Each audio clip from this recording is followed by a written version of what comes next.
মানুষ মরে গেলে কোরআন পড়ার দরকার নেই।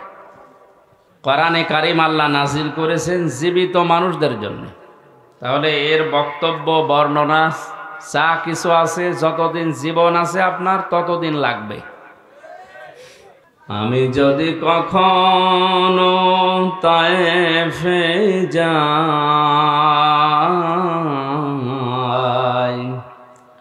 বলবো মাটিকে ডেকে নবীজির খুন ঝরল কোথায়, বলে দাও তাই আজ আমাকে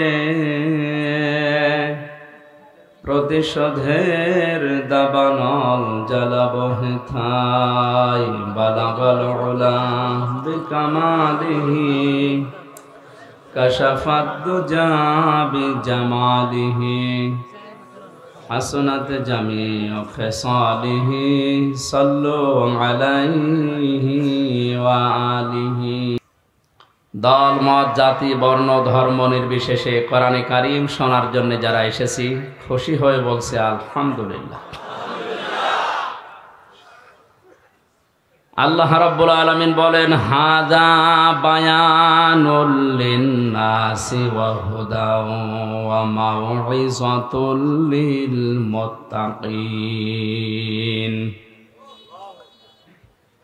এ কোরআন আমি বিশ্বের মানুষের জন্য বায়ান হিসাবে, বক্তব্য হিসাবে, বর্ণনা হিসাবে নাজিল করেছি। আরবি গ্রামার অনুযায়ী লাম 13টা অর্থে ব্যবহার হয়। তার অন্যতম অর্থ হচ্ছে লাম ব্যবহার করা হয় জীবিত মানুষদের জন্য। কাদের জন্য? বিশেষ করে বাংলাদেশ, ভারত, পাকিস্তান এই 3টা দেশের মানুষ পাল্টিয়ে ফেলেছি এই কথাটাকে। আমরা অনেকে এই কোরআন পড়ি তো মানুষ মারা গেলে, মানুষ মরে গেলে কোরআন পড়ার দরকার নেই। মরে গেলে কোরআন পড়া না পড়া ওর জন্য সমান, যদি ওর কোরআনের ওপরে দুনিয়ায় আমল না থাকে।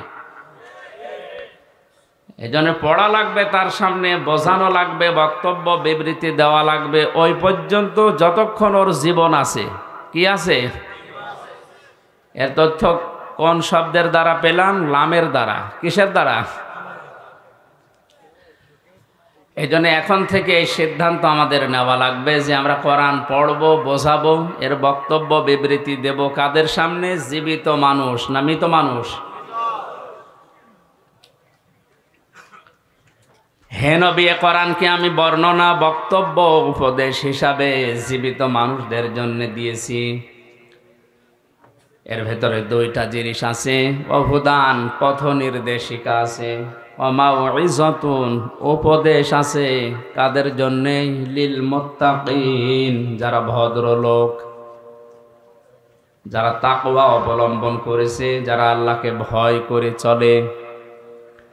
কোরআনের উপদেশ কাজে লাগবে তাদের, কোরআনের পথ নির্দেশিকা মেনে নেবে তারা, যারা আল্লাহর ভাষায় ভদ্রলোক।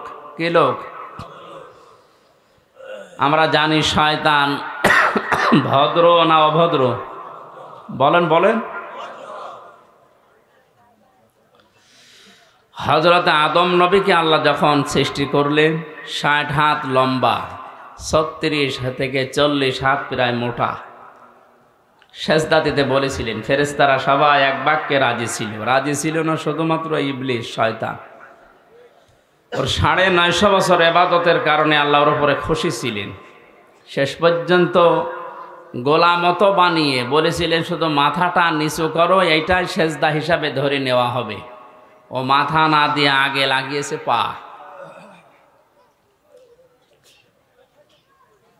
আল্লাহর কাছে আর্গুমেন্ট পেশ করে বলেছিল, আনা খায়রুম মিনহু খালাকতানি মিন নারি ওয়া খালাকতাহু মিন তিন। তুমি আমাকে আগুন দিয়ে বানিয়েছো, আর ওইটা বানিয়েছো মাটি দিয়ে। আগুনের কাজ উপরের দিকে যাওয়া, মাটির কাজ নিচের দিকে যাওয়া। শয়তান সর্বপ্রথমেই অহংকার করেছিল ক্ষমতার। কিসের কথা বুঝতেছে? ও সর্বপ্রথমই আল্লাহর এই যে বিধানটা, এই আইনটা, আল্লাহর এই বক্তব্য শোনার পরেই বিদ্রোহ করেছিল ক্ষমতা দিয়ে। যে আমার ভেতরে পাওয়ার আছে, শক্তি আছে, আমি জ্বালিয়ে দিতে পারি, কিন্তু ও মাটি, ওর ভেতরে কিছু নেই, ও পড়ে থাকে। এই আয়াত থেকে তাফসির কারক যারা মুফাসসিরিন ইকরাম ব্যাখ্যায় লিখেছেন, ক্ষমতার অহংকার দুনিয়ায় যদি কেউ করে, শক্তি হোক, টাকা পয়সা হোক, পাওয়ার হোক, যে কোনো ক্ষমতার অহংকার যদি কেউ করে, সেও আল্লাহর কাছে শয়তান হয়ে যায়। যেন আমরা এই কাজ যেন কেউ না করি, আমরা যেন বিরত থাকি। আল্লাহ আমাদের তৌফিক দিন, আমিন। আল্লাহর উপদেশ, আল্লাহর ওয়াজ, আল্লাহর পথ নির্দেশিকা গ্রহণ করেনি শয়তান। আজকে জীবিত মানুষদের সামনে আমরা কোরআনে কারীম তেলাওয়াত করেছি, সূরা মুলকের 2টা আয়াত। তাফসীরুল কোরআন মাহফিল এখানে লেখা, আমি তাফসীর আকারে কথা বলবো ইনশাআল্লাহ। তাফসীর শব্দের শাব্দিক অর্থ খুলে ফেলা, উন্মুক্ত করা, আবরণ ফেলে দেওয়া। আপনি সভাপতির বাড়িতে যেয়ে যদি ডাক দেন যে সভাপতি সাহেব বাড়িতে আছেন, ওনার ছোট্ট একটা বাচ্চা বেরিয়ে এসে বলছে, আঙ্কেল আমার বাবা বাড়ি নেই, ঢাকায় গেছে, আপনার পরিচয় দেন, আসলে বলবো। এমনভাবে আঙ্কেল বলে আমারে সালাম দিয়েছে, এ কি ছেলে না মেয়ে এ বোঝার কোনো কায়দা নেই। এখন যদি নাম জিজ্ঞাসা করি তাও আমি ধোকা খাবো, কারণ এখন আমরা তো ডিজিটাল নাম রাখি, এমন নাম রাখি যে ছেলের নামও যা, মেয়ের নামও তা। যে কয়েকদিন আগে ভোটে দাঁড়িয়েছিল না মাহিয়া মাহি, যে মাহি এই শব্দটা ছেলের নামও রাখে মানুষ, মেয়ের নামও রাখে। মাহিয়া মাহি মহিলা আর মাহি বি চৌধুরী পুরুষ মানুষ। এখন নাম বললে তো বুঝবেন না এটা আম্মু না আব্বু, ছেলে না মেয়ে বোঝার জন্য যেটা করা লাগবে, ওর পায়জামা বা প্যান্ট এটা খুলে ফেলা লাগবে। আপনি হাসতেছেন মানে? না খুললে আপনি বুঝবেন, কারণ চেহারার কাটিং, চুল যেভাবে কাটে, ও বোঝার উপায় নেই যে কোন কাটিং এটা। তাহলে বাস্তবতা এখানে একটু বসিয়ে দেন।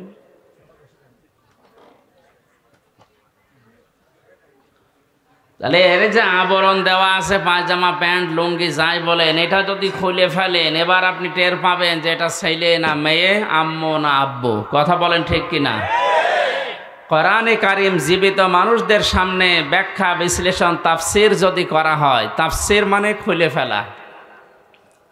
আমাদের ভেতরে শিরিক, বেদাত, কুফরি, জুলুমের রোগ দিয়ে, জুলুমের আবরণ দিয়ে যারা নিজেদের পরিবার, সমাজ, রাষ্ট্রকে ঢেকে রাখে, কোরআনের তাফসির করলে আবরণগুলো খুলে যায়।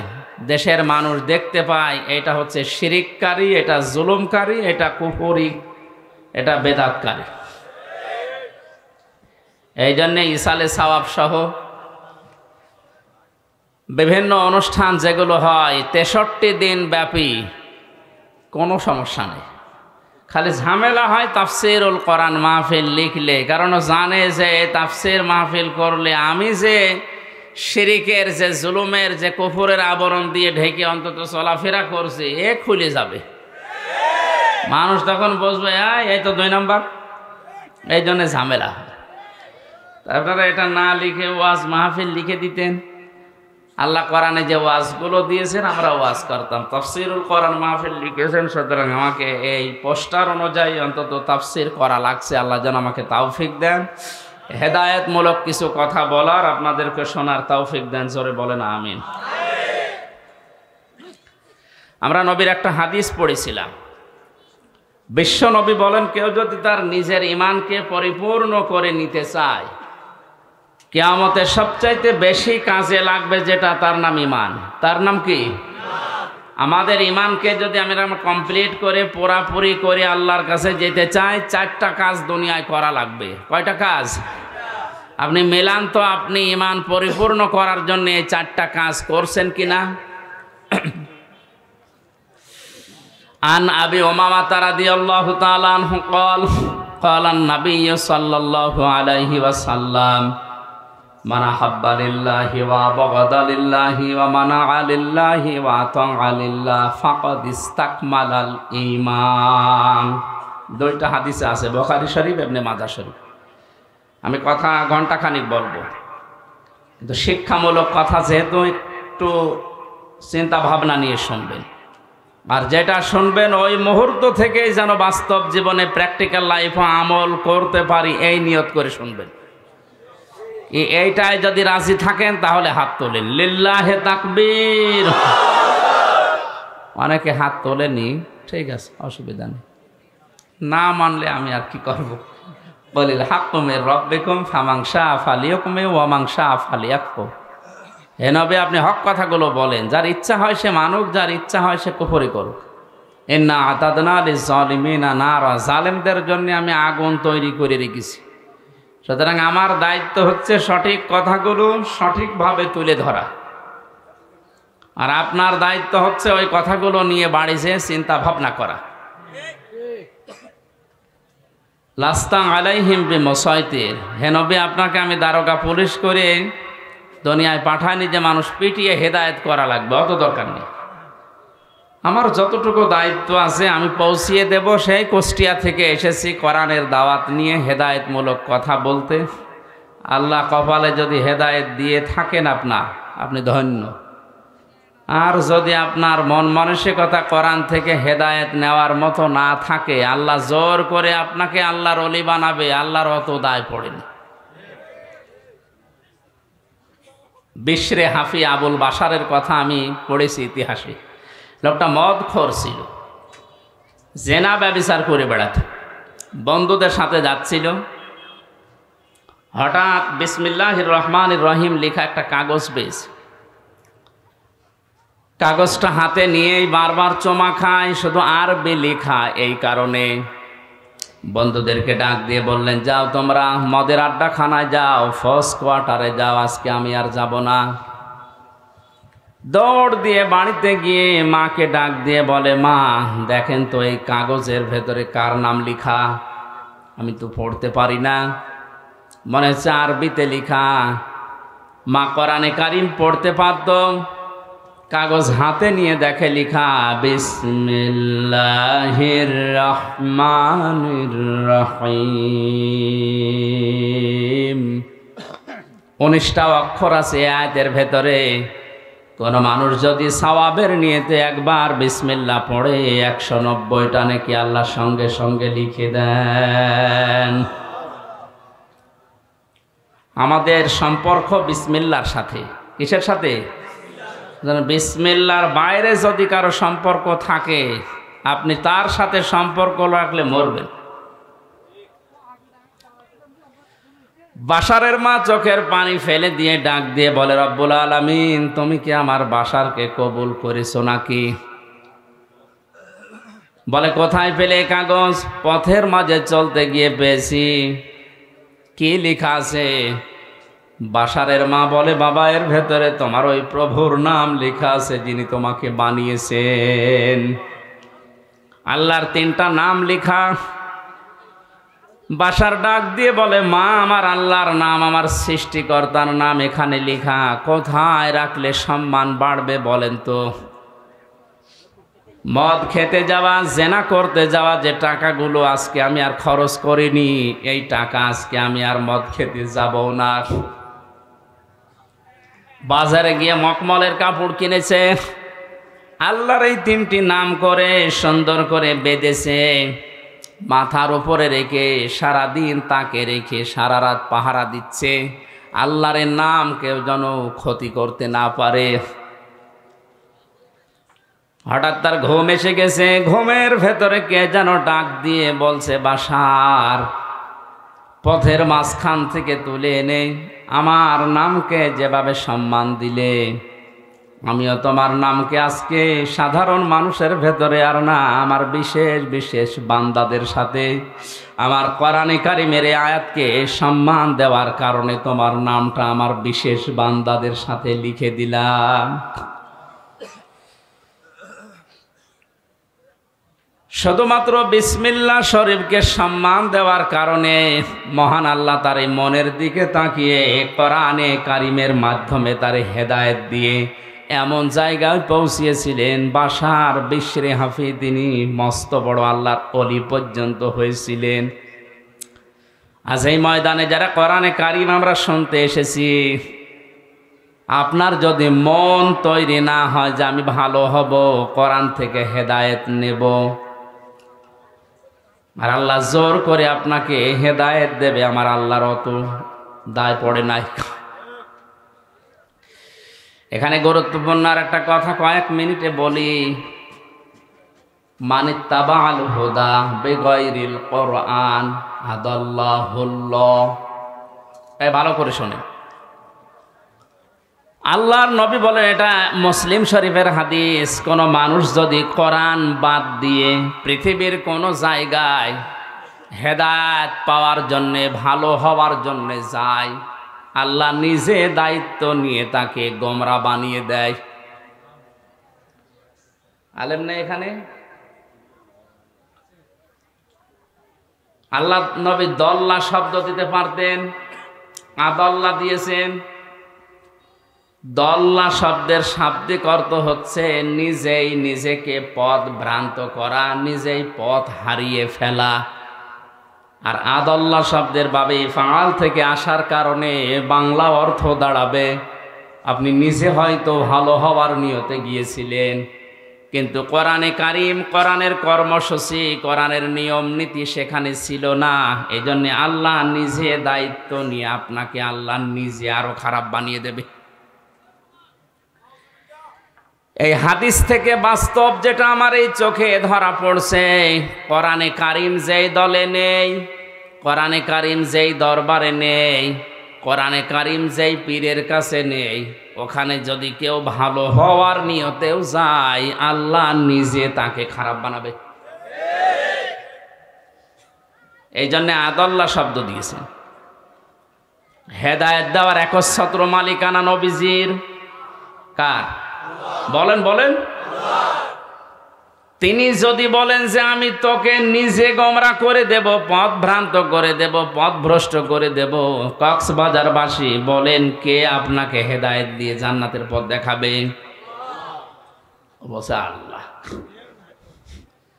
আপনি কোন জগতে আছেন? ভালো করে শুনতে বলছি।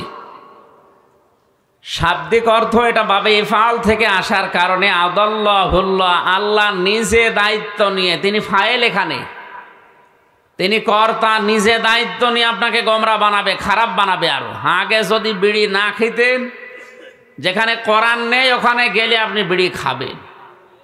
তার বাস্তব প্রমাণ আমার কুষ্টিয়ার লালনের মাজা। কত মানুষ বিভিন্ন জেলা থেকে যায়, মনে করে যে আল্লাহর ওলি, অথচ কোরআন ওখানে চলে না। এই কথা বলেন না কেন? ওখানে মন মন গাঁজা পাওয়া যায়। আর অধিকাংশ মানুষ থাকে মানে উল্টা পাল্টা, নারী নিয়ে যা তা করে, এরপরে লাল পানি মানি খায়।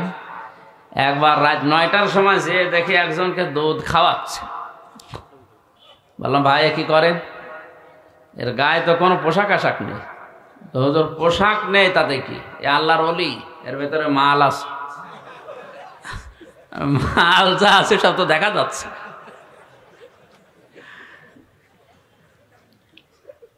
এর ভেতরে যদি কোনো মাল থাকে, এ মাল তো সবার আছে, এ মাল সবার নেই, তো ও মাল দেখার দরকার নেই।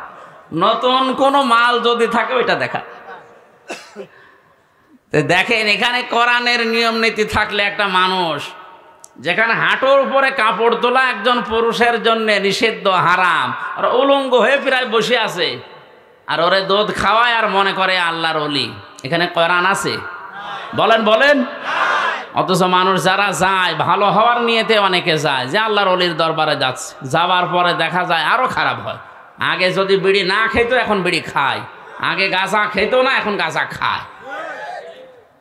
এজন্য আজকের এই ময়দান থেকে সিদ্ধান্ত নেওয়া লাগবে, কোরআন যেখানে নেই ওই দল যদি আমার বাবাও প্রতিষ্ঠা করে আমি ওখানে যাব না। যেই দরবারে কোরআন চলে না ও দরবার যদি আমার বাবার দরবার হয় তারপরও আমি যাব না। যদি যায় আমাকে খারাপ বানিয়ে দেবে কে? এ দোষ কার? কারণ কোরআন নেই, তুই ওখানে গেলি কেন? শ্বশুরকে বাবা বলা জায়েজ আছে না নেই? আন্দাজ বলেন কেন? শ্বশুরকে বাবা বলতে সমস্যা কি? আজকেও তো শ্বশুর কল দিয়েছিল মাগরিবের পর, আমি বললাম আব্বা কেমন আছেন। জায়েজ না থাকলে আমি বলতাম, অত আপনি আন্দাজে দিতেছেন না। তো শ্বশুরকে বাবা বলা জায়েজ আছে, কিন্তু নিজের বাবার সামনে যদি বারবার শ্বশুরকে বলেন আব্বা জান আব্বা জান, কে আমি চিনি না, আপনার বাবার রাগ হওয়ার সম্ভাবনা হবে না? কোরআন পাঠিয়েছে আল্লাহ হেদায়েত দেওয়ার জন্য। হাদা বায়ানুল লিন্নাস হুদা ওয়া মাউইযাতুল লিল মুত্তাকিন যালিকাল কিতাবু লা রাইবা ফি হুদাল লিল মুত্তাকিন। এরকম বহু আয়াত কোরআনে আল্লাহ দিয়েছেন যে এটা হেদায়েতের কিতাব। মানিত্তাবাআল হুদা ফামান তাবিআ হুদায়া ফালা খাউফুন আলাইহিম ওয়ালা হুম ইয়াহজানুন। এরকম প্রায় 26টা আয়াত আছে কোরআনে কারীম, প্রমাণ করে যে আমি হেদায়েত দেওয়ার জন্য দুনিয়ায় এসেছি। সুতরাং নিজের বাবার সামনে শ্বশুরকে বাবা বলা জায়েজ আছে, তারপরও যদি বারবার বলেন বাবার মনে যেমন দুঃখ লাগার সম্ভাবনা আছে। কোরআন আল্লাহ পাঠালো হেদায়েত দেওয়ার জন্যে, এইটা বাদ দিয়ে আপনি যার কাছে যাবেন আল্লাহর তখন আপনার বাবার মতো রাগ হবে, দেখি তোর ওই পীর কেমন করে হেদায়েত দেয়। এই জন্য অধিকাংশ দরবারে গেলে মানুষ আজ হেদায়েত পাওয়ার পরিবর্তে গোমরা হয়ে যাচ্ছে। চট্টগ্রামের মরহুম আব্দুল জব্বারের দরবারে গেলে সন্তামণি কোরআন তুলে দিত যে কোরআন পড়ো, আল্লাহকে পেয়ে যাবে। ফরফরা শরীফের যারা পুরাতন পীর ছিল সেখানে গেলে মানুষ আগে বলতো যে কোরআন শরীফ তুলে দিলাম আল্লাহকে পেয়ে যাবেন, যান। এখন অধিকাংশ দরবারে আর কোরআন তুলে দেয় না, দেয় কি? বিভিন্ন নামের জিকির দেয়। আল্লাহর নামে জিকির দিলেও তাও সঠিকটা দিলে হয়, সুবহানাল্লাহ, আলহামদুলিল্লাহ, লা ইলাহা ইল্লাল্লাহ, আল্লাহু আকবার, এগুলো দেয় না। এমন জিকির দেয় ও কোরআনেও নেই হাদিসেও নেই, সব বানিয়েছে। এই হো হো বলে জিকির আছে, সব চিটারি। এই দরবার টিকিয়ে রাখার জন্য নতুন নতুন করে একটা জিকির আবিষ্কার করে। এই ব্রাহ্মণবাড়িয়ার এই লাইনে কিছু মানুষ আছে, এবার আরো একটা জিকির আরম্ভ করেছে, এর নাম নাই, নিতে পারলাম না। কি জিকির শুরু করেছে দেখেন। সূরা আরাফের 181 নম্বর আয়াতটা বলছি, বাড়িতে যারা এই সমস্ত জায়গায় যান একটু মিলান এই আয়াত। ওয়ালিল্লাহিল আসমাউল হুসনা ফাদউহু বিহা ওয়া দারুল লাযিনা ইউলহিদুনা ফি আসমাইহি সাইয়ুজজাউনা মা কানু ইয়ামালুন। জোরে বলেন আল্লাহু আকবার। আল্লাহ পাক বলেন আমার অনেক সুন্দর সুন্দর নাম আছে, যে নামে পারো আমি আল্লাহকে ডাকো। আপনি ইয়া রহমান বলে ডাক দেন, অসুবিধা নেই। ইয়া খালেক বলে ডাক দেন, অসুবিধা নেই।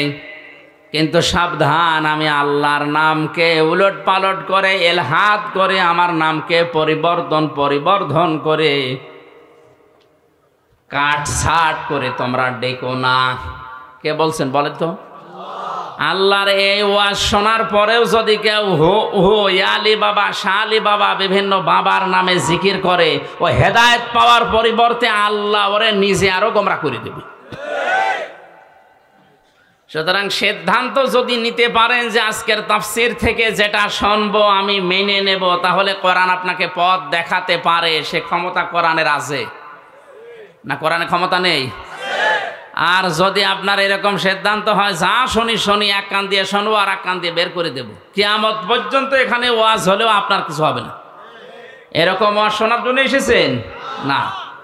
আমরা ইমানকে যেহেতু পরিপূর্ণ করে নিতে চাই, কয়টা কথা বলেছিলাম? জবান খুলে বলেন কয়টা? খুব ভালো করে মিলান। আপনার ইমান আসলে পরিপূর্ণ হচ্ছে না, আরো ইমান ধ্বংস হয়ে যাচ্ছে। আল্লাহর নবী বলেন মান আহাব্বা লিল্লাহ, কেউ যদি তার ইমানকে পরিপূর্ণ করে নিতে চায়, সে যাকে ভালোবাসবে সেটা যেন আল্লাহর জন্য বাসে, দুনিয়ার কোনো স্বার্থ পাওয়ার জন্য না, দুনিয়ায় কোনো নামের জন্য না, ভাইরাল হওয়ার জন্য না। সে শুধু ভালোবাসবে কাউকে। কার জন্যে?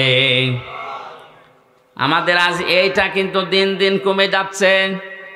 আমরা আল্লাহর জন্য কাউকে ভালোবাসতে পারছি না।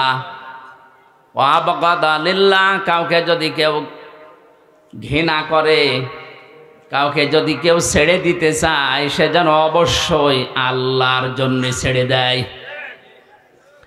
আপনি যদি কোনো মানুষকে ছেড়ে দিতে চান, বন্ধুত্ব ছিল 20 বছরের, এখন আর রাখতে পারছেন না, দেখবেন এই লোকটা আল্লাহ রাসূলের বিরুদ্ধে গেছে, এই জন্য আমি আর ওর সাথে নেই। আজ 50 বছরে দলে আছি, কিন্তু এখন দেখি এটা কোরআন হাদিসের বাইরে। যদি ঈমান পরিপূর্ণ করে নিতে চান, এই মুহূর্তে আপনাকে তালাক দেওয়া লাগবে।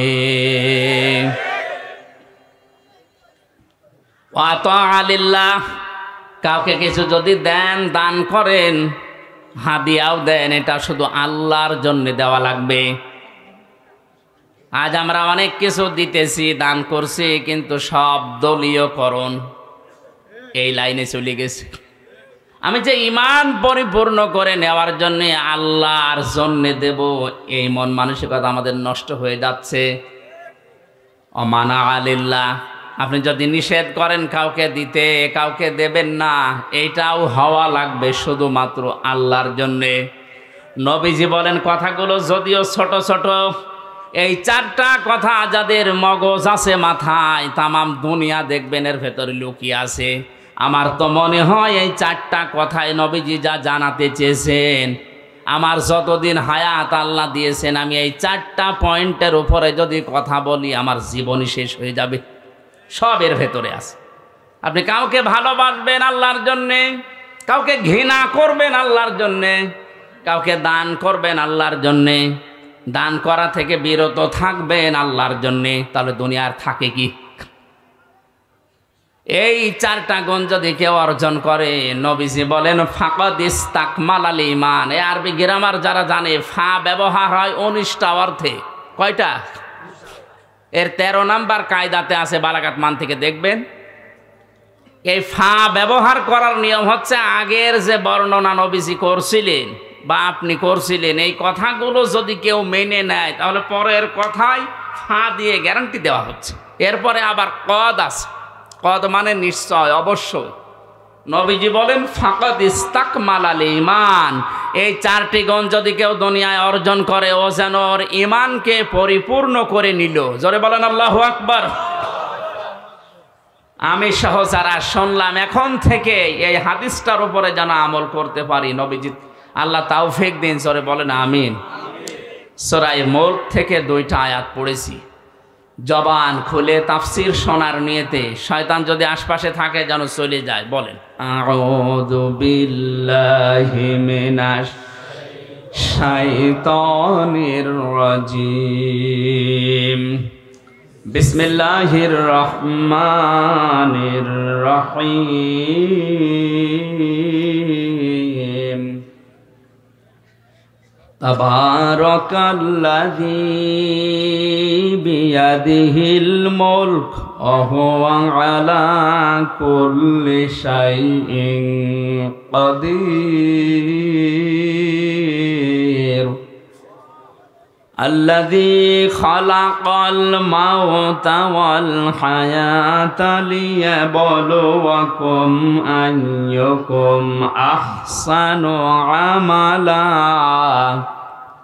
ওয়া হুয়াল আজিজুল গফুর।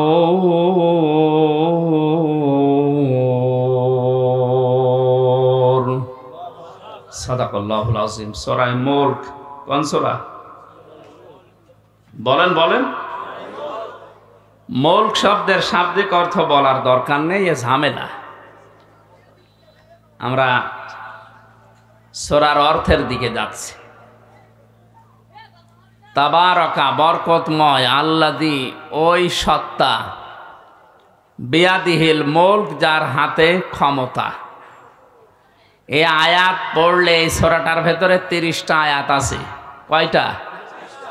এশার নামাজের পরে ঘুমানোর আগে কোনো মানুষ যদি প্রতিনিয়ত এই সূরাটা পড়ে, আর এর ভেতরে 30টা পয়েন্ট আছে, এই 30টা পয়েন্ট যদিও দুনিয়ার প্র্যাকটিক্যাল লাইফে সত্যি আমল করতে পারে, মরণের পরে এই সূরা কবরে তাকে শাস্তি থেকে বাঁচিয়ে দেবে। এমনকি কিয়ামতের ময়দানে সরায়ে মুলক আল্লাহর সামনে দাঁড়িয়ে ঝগড়া পর্যন্ত করবে রব্বুল আলামিন।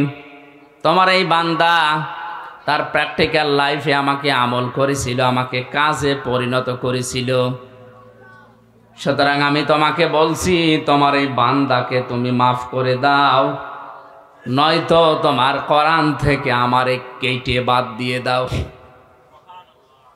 আমার মতো সলিমদ্দি আপনার মতো মানুষের জন্য কোরআন থেকে আল্লাহ আয়াত কেটে বাদ দেবে? বলেন বলেন। শেষ পর্যন্ত আল্লাহ আমাকে আপনাকে যারা এই আয়াতটা এখন থেকে আমল করবেন, শেষ পর্যন্ত নবীজি বলেন আল্লাহ তাদেরকে মাফ করেই দেবে।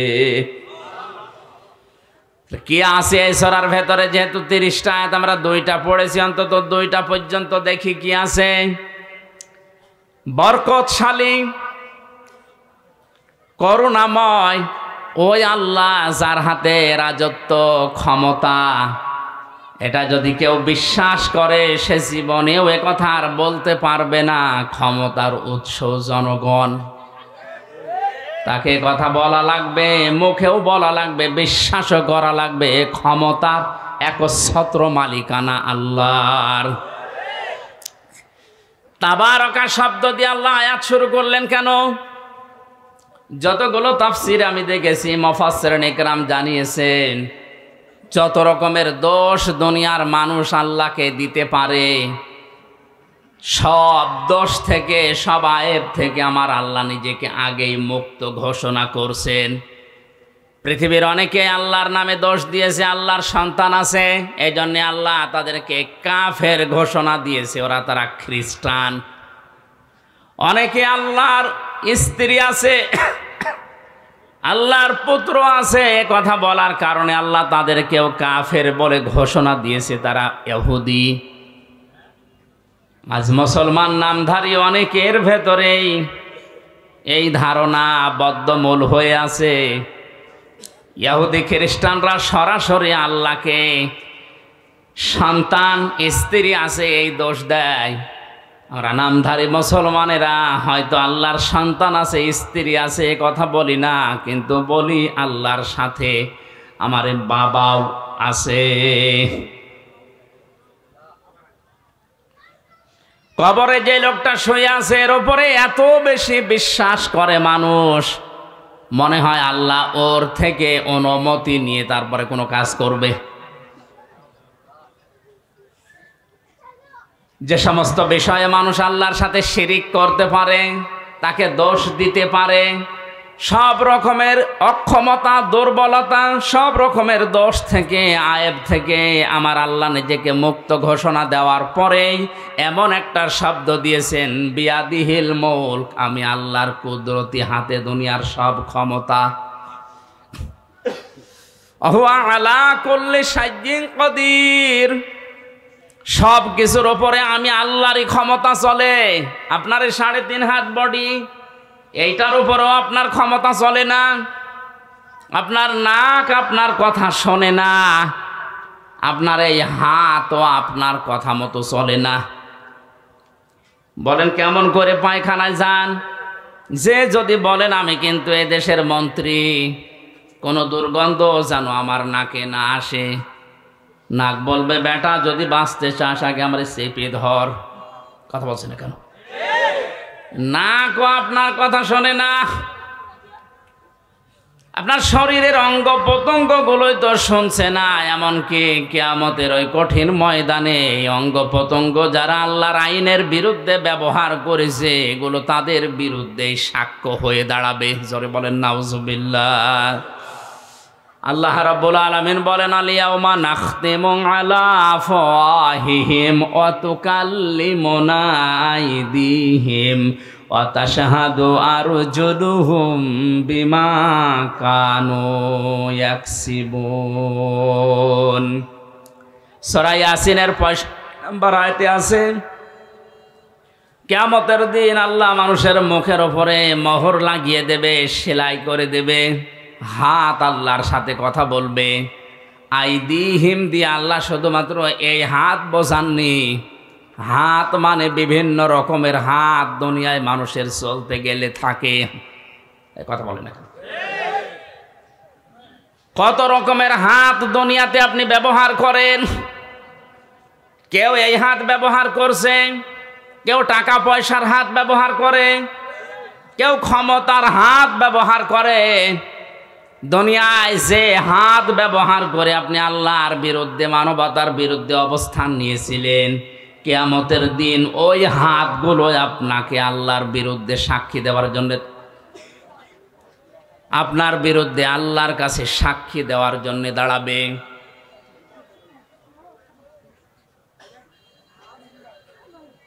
কক্সবাজারবাসী, এই জন্য আমাদের এখান থেকে থেমে যাওয়া লাগবে। আমার হাত দিয়ে, সে সম্পদের হাত, ক্ষমতার হাত, এই হাত কোনো হাত দিয়ে যেন আল্লাহ রসুল এবং মানবতার বিরুদ্ধে কোনো কাজ না হয়।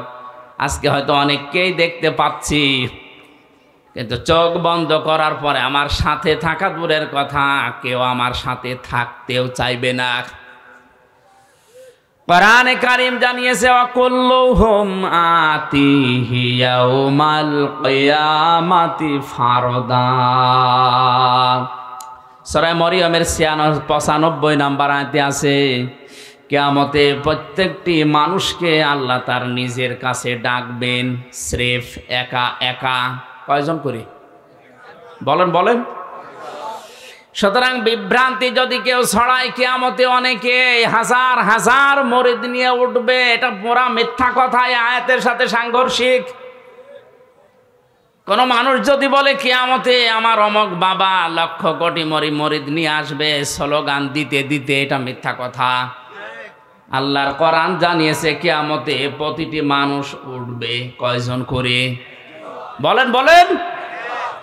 ফাইদা নুফিখা ফিস-সূরি ফালা আনসাবা বাইনাহুম ইয়াউমাইযি ওয়ালা ইয়াতাসাআলুন। সূরা মুমিনুনের ভেতরে আল্লাহ বলেন, যখন সিংহায় ফৎকার দেওয়া হবে, যত রকমের সম্পর্ক আছে মানুষের সাথে, সব সম্পর্ক কাট হয়ে যাবে। রক্তের সম্পর্ক হোক, আত্মীয়তার সম্পর্ক হোক, দলীয় সম্পর্ক হোক। ও কক্সবাজারবাসী, এই সামনে আমার শুধু এই 20,000 মানুষ বসে নেই, মিডিয়ারা কালকে এটা ছড়াবে, তাম দুনিয়ার 750 কোটি মানুষের কাছে এটা ছড়িয়ে যাবে বিভিন্ন ভাষায়। সবাইকে সামনে নিয়ে বলছি, কিয়ামতের ময়দানে সব সম্পর্ক কাট হয়ে যাবে।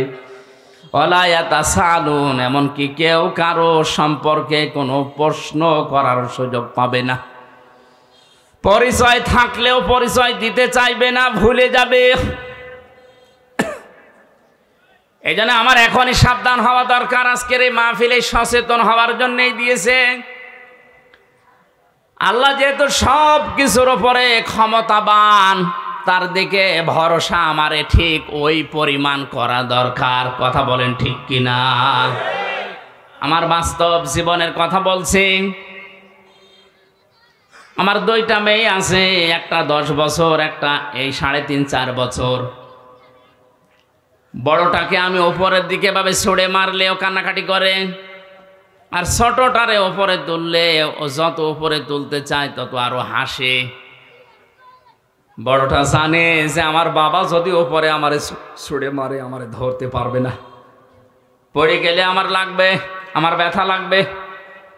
আর ছোটটার ভেতরে এখনো পর্যন্ত ওই বুঝ আসেনি, ওরে যত উপরে ছুড়ে মারি তত হাসে, কারণ ওর বিশ্বাস আছে আমার উপরে আমার বাবা যত উপরে মারুক না কেন নিচে হাত পেতে রাখবে।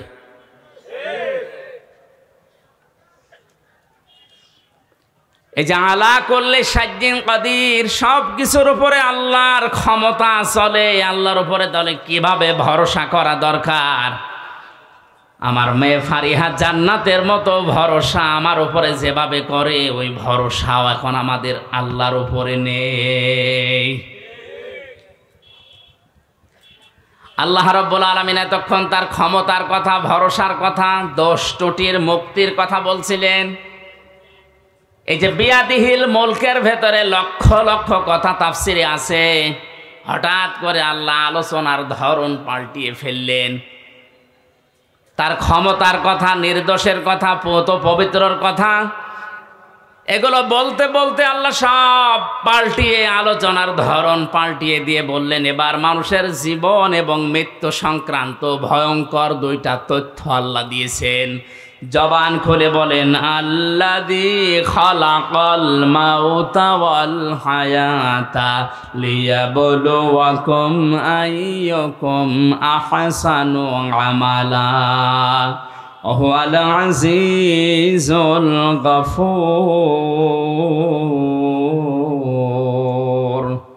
আজকে নতুন একটা তথ্য এই আয়াত থেকে আপনাদেরকে শোনাবো। শেষের দিকে একটু তাফসীর শেষ হোক। আল্লাহ রাব্বুল আলামিন হঠাৎ আলোচনার ধরন পাল্টিয়ে এবার বলতে আরম্ভ করেছেন, আল্লাযী খালাকাল মাউতা, তিনি কিন্তু ওই আল্লাহ যিনি দোষত্রুটি থেকে মুক্ত, যার হাতে ক্ষমতা, যার সব ক্ষমতার মালিক যিনি, তিনি তোমাদের মউত আর হায়াত সৃষ্টি করেছেন। আমাদের মউত আর হায়াত বানিয়েছেন কে? আয়াতের সর্বপ্রথম শব্দ কিন্তু আল মাউতা, মাউত দিয়ে। দ্বিতীয় নম্বরের শব্দ আল হায়াতা, আল্লাহ আগে হায়াত না বানিয়ে মউত আগে বানিলেন। মুফাসসিরিন ইকরাম লিখেছেন, দুনিয়ার মানুষ একথা মনে প্রাণে 100 ভাগ বিশ্বাস করো যে তুমি আর যাই করো না কেন মরা লাগবে।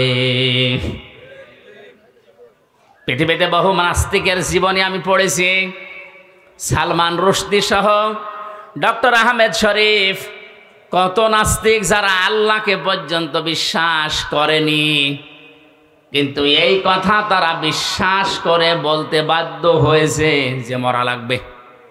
কি করা লাগবে? 6665টা আয়াত পর্যন্ত অনেকে অস্বীকার করেছে, এখনো করছে, ভবিষ্যতেও করতে পারে। একটা মাত্র আয়াত কেউ অস্বীকার করেনি, করতেও পারবে না কিয়ামত পর্যন্ত। কুল্লু নাফসিন যায়িকাতুল মাউত সুম্মা ইলাইনা তুরজাউন। আল্লাহ পাক বলেন, অবশ্যই সবাইকে মরা লাগবে, ফিরে আসা লাগবে আমি আল্লাহর কাছে। কার কাছে? মাউতা শব্দ আল্লাহ দিয়েছেন। তাফসিরে আমি মাউতের ধরন পেয়েছি, মানুষের মরণের যন্ত্রণা পেয়েছি প্রায় 10 রকম। মরণের পরে অধিকাংশ মানুষের এই আকৃতি আর থাকবে না। কোরআন জানিয়েছে, ইউরাফুল মুজরিমুনা বিসিমাহুম ফায়ুখাযু বিন নাওয়াসি ওয়াল আকদাম। জবান খুলে কোরআনের আয়াত বলেন, ফাবিআই আলাই রাব্বিকুমা তুকাযযিবান। কিয়ামতের ময়দানে পাপিষ্ঠদেরকে আমি আল্লাহ জিজ্ঞাসা করব না, ও হামজা এই কাজ করেছিলে না? দুনিয়ার মানুষ আমরা দেখি আদালতে, এই 3টা বছর আমি জেলখানায় ছিলাম, যতবার আদালতে গেছি সাক্ষী নেয়, এমনকি আমাকেও বিচারক জিজ্ঞাসা করে আপনার নামে এই অভিযোগ আপনি করেছেন কিনা। উনি নিচে যেহেতু জানে না, উকিল যারা দাঁড়ায় তাদের কথাও শুনে বিশ্বাস পায় না, শেষ পর্যন্ত আমারে জিজ্ঞাসা করে আপনি এই অপরাধ করেছেন কিনা। আল্লাহ পাক বলেন, মানুষের এই বিচার ব্যবস্থার আমি আল্লাহর বিচার সম্পূর্ণ আলাদা। যেহেতু বিচারক ওই জায়গায় ছিল না, ওর অতীত বর্তমান ভবিষ্যৎ কিছু জানা নেই, এই জন্যে জিজ্ঞাসা করে না এটা করেছেন কিনা। আমি আল্লাহর সব জানা আছে, এই জন্যে কাউকে তার পাপের কথা আমি জিজ্ঞাসা করব না, ওর শরীরের ভেতরে ওই চিহ্ন ফুটিয়ে তুলব। তাফসিরে 10 প্রকার মানুষের নাম আমি পেয়েছি। অনেক মানুষ মরণের পরেই তার চেহারা পাল্টিয়ে কুকুরের মতো হয়ে যাবে। আপনি যতই সুন্দর করে কাফন দাফন দিয়ে উপরে ফুলের পাহাড় লাগিয়ে দেন, ভেতরে আল্লাহ তার আকৃতি কুকুর বানিয়ে দিয়েছে। কুকুরের চেহারা হবে কাদের? তাফসিরে আছে, মুফাসসিরিন ইকরাম জানিয়েছেন, দুনিয়ায় কুকুরের স্বভাবকে, একটা কুকুরকে আপনি খাবার দেবেন, যা দিয়েছেন, ও যদি মরণ পর্যন্ত খায় তাও শেষ হবে না। পাশেরটা যদি কিছু দেন হামলা দেবে। এই কথা বলছেন এখন। কুকুরের এই চরিত্র, এই স্বভাব আজ বাংলাদেশে অনেকের ভেতরে আছে। নিজের যা সম্পদ আছে, যা উপার্জন করেছে, ও যদি মরণ পর্যন্ত খায় তাও শেষ হবে না, এরপরেও মানুষেরটাই হামলা দেয়। এ ধরনের মানুষ দিন দিন কমে যাচ্ছে। হ্যাঁ, এ 15-20 বছরে আরো বেড়েছে। নিজের যা আছে আমার মনে হয় ওর 14 বংশ কোনোদিন শেষ হবে না খেয়ে, এরপরেও পাশেরটায় হামলা দেয়। আল্লাহর কসম, কোরআনে কারিমের সূরা রহমানের এই আয়াত থেকে বলছি, মরণের পরে আপনার আকৃতি থাকবে না। যদি থাকে তাহলে কোরআনের এই আয়াত মিথ্যা হয়ে যাবে। এক কথা বলে ভাই, এখানে সমস্যা আছে। এই ইউটিউবার যারা আছে, এই যে ভিডিও করছে, এই কথাটা মনে হয় কাট করে কালকে ছেড়ে দেবে যে হুজুর কোরআন মিথ্যা হয়ে যাবে, এই কথা বলতেছে। আমি এটা বললাম, আমি করোনা নিয়ে একটা তথ্য দিয়েছিলাম ভোলাতে, এরা কাটসাট করে এমন ভাবে উপস্থাপন করেছে, রিমান্ডে আমারও জিজ্ঞাসা করে, হ্যাঁ আপনি এটা বলেছেন, অথচ আমি তো ওইটা বলতে চাইনি। আগের কথা পরের কথা কেটে দিয়ে এখানে প্রসাব করিবেন, না করিলে 50 টাকা দেবেন। প্রসাব যদি নাও লাগে, টাকা বাঁচানোর জন্য প্রসাব করিয়ে নি, শেষে ধরা খায়। আমার এই ধরা খাইয়েছে এরা, এই কাটসাট করে 2 মিনিট 2.5 মিনিট করে ছাড়ে, আর এইগুলো আমার রিমান্ডে জিজ্ঞাসা করে। অথচ ওই কথা তো আমার না, আপনি আগের কথা পরের কথা 1 ঘন্টা 1.5 ঘন্টা 2 ঘন্টা কথা বলি, এগুলো না দিয়ে মাঝখান থেকে 2.5 মিনিট দিয়ে দিলেন। ও আগে পরে কি আছে আমি তো জানি না। অন্তত এই 150-200 ক্যামেরা যারা এসেছেন, আপনাদের হাতে পায়ে ধরে বলছি, এই ক্ষতি আর করেন না, আমি আবার হয়তো আপনাদের জন্য যাব, কারণ এরাই ঝামেলা করে। এটা আর করেন না ভাই। এই জন্য আমাদের আকৃতি যদি মরণের পরে কুকুরের মতো করতে না চাই, তাহলে মানুষের সম্পদে হামলা দেওয়া, অবৈধভাবে খাওয়া, এটা এই মুহূর্ত থেকে বন্ধ করা লাগবে। কিছু মানুষের আকৃতি হবে সাপের মতো, সর্পের মতো। সাপের কাজ হচ্ছে একটা মানুষকে সবল দেয়, লোকটা মারা যায়, সাপের কোনো লাভ। এই জবাব দেন না কেন? অনেক মানুষ এখন এই দেশের তৈরি হচ্ছে, সকালবেলা থেকে ওঠার পরেই ওর ধান্দা থাকে কার ক্ষতি করব, অথচ নিজের কোনো লাভ হয় না। মাঝখান থেকে লোকটার 2 বছর জেল হয়ে যায়। আমার পেছনে যারা লেগে আমার এই 3 বছরে জেল খাটিয়েছে, তাদের কোনোই লাভ হয়নি। মাঝখান থেকে আমার 3টা বছর অন্ধকারে গেল। আমার স্ত্রী সন্তান কষ্ট পেয়েছে, আমার বাবা মা কষ্ট পেয়েছে, তাদের কি হলো? তারা হ্যাঁ টাকা পয়সা কিছু পেয়েছে, ওইটা আমি নাই বললাম, তো তারা আর কি লাভ হলো বলেন? এই মানুষগুলো যদি আমার কাছে স্বীকার না করে, স্বীকার মানে তওবা করা, স্বীকার মানে কি? আমার কাছে মাফ চাওয়া, স্বীকার করা, তওবা করা, এটা যদি দুনিয়ায় জীবদ্দশায় এটা না করে আমার এই 3টা বছর যারা নষ্ট করেছে ওইভাবেই মারা যায়, আল্লাহর কসম এদের আকৃতি কিয়ামতের দিন আমার এই ক্ষতি করার কারণে সাপের মতো হবে। দেখলে আমি বুঝবো যে এই তো সেই লোক। শুধু আমার ব্যাপারে আমি বললাম, এরকম হাজারো মানুষের জীবনে ঘটছে এখন, না ঘটছে না? আকৃতি যদি ঠিক রাখতে চান, এ সুন্দর চেহারা আপনার থাকবে না। 3 নম্বরে কিছু মানুষের আকার হবে শূকরের মতো। কিসের মতো? শূকর দেখবেন নিজের বউ, ছেলে মেয়ে, বেটার বউ সব নিয়ে যায়, একটা অনুষ্ঠানে যায়, কোনো জায়গায় যে নিজে বসে বসে এক জায়গায় থাকে, আর ওগুলো সব কচু খেতে ছেড়ে দেয়। কার সাথে কি করছে আল্লাহ ছাড়া কেউ জানে না।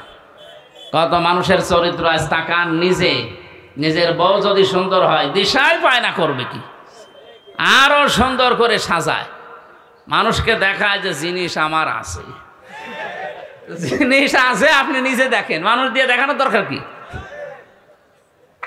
বউ সুন্দরী যার, এগুলো যদি দেখানোর মতো জিনিস হতো, তো এই যে কোরআন শরীফ আমি হাতে নিয়ে বলছে আমারটা আমি সত্যি আগে দেখাতাম।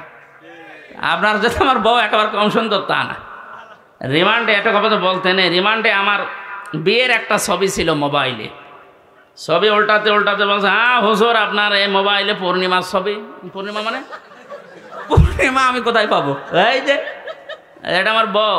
হ্যাঁ হুজুর এত সুন্দর বউ কি করে পাইল? এই বউ দাঁড়ান তুলে নিয়ে আসবো। এই শেষ পর্যন্ত আরো ঘটনা যা ঘটার ঘটেছে। সম্মানিত ভাইরা, বউ দেখানোর জিনিস না, এটা দেখার জিনিস। মেয়ে লোকের এই চেহারা, এই সৌন্দর্য শুধুমাত্র তার স্বামীর জন্যে, তার বাবার জন্যেও না। এক কথা বলেন না কেন? যে বাবা জন্ম দিয়েছে ওই বাবার জন্যও যদি এই সৌন্দর্য উপভোগ করা জায়েজ না থাকে, শুধু স্বামী বাদ দিয়ে, তাহলে দুনিয়া আর কার জন্য জায়েজ হয়? আপনি আবার বিবেক দিয়ে বলেন। এরপরেও যদি কেউ নিজের বউকে, নিজের যুবতী মেয়েকে আরো সুন্দর করে সাজিয়ে প্রদর্শন করেন যে জিনিস আমার আছে দেখো, কিয়ামতের দিন আপনার এই আকৃতি থাকবে না, আপনি শুকর হয়ে উঠবেন। জোরে বলেন নাউযুবিল্লাহ। কত মানুষ আল্লাহওয়ালা দেখতে মনে হয়, নামাজ পড়ে, তাহাজ্জুদের নামাজ পর্যন্ত পড়ে, কিন্তু বাড়িতে এই পর্দার ব্যাপারে উদাসীন, কিছু মনেও করে না। আমার জেলাতে একবার ম্যাট্রিক পরীক্ষা দিতে নিয়ে যাবে মেয়েকে, এই 16 বছর 17 বছর বয়স এরকম যুবতী মেয়েকে ম্যাট্রিক পরীক্ষা দেওয়ার জন্য বাবা এই ভ্যানের পেছনে বসে ঘোমটা দিয়ে তসবিহ নিয়ে আল্লাহ আল্লাহ করছে, আর মেয়েকে সামনে বসিয়েছে। আমি মোটরসাইকেল নিয়ে সামনে দিয়ে যাচ্ছিলাম, ডাক দিয়ে বলছে, মুরব্বী এইভাবে আছেন একেবারে সব কিছু ঢেকে? বলছে, বাবাজি দিনকাল ভালো না, কার মেয়ের দিকে নজর দেয় বলা যায় না, এই জন্য আমি আল্লাহ আল্লাহ করছি। সামনে এটাকে আমার মেয়ে পরীক্ষা দিতে যাচ্ছে, তা আপনি সামনে ক্ষেপণাস্ত্র ফিট করে রেখেছেন আর পড়ছেন সুবহানাল্লাহ আলহামদুলিল্লাহ আল্লাহ। এ কাজ হবে? আগে ওইটা ঢাকেন, আপনার মাথায় পাগড়ি দেওয়ার দরকার নেই, এই পাগড়ি ওই মেয়ের মাথায় দিয়ে।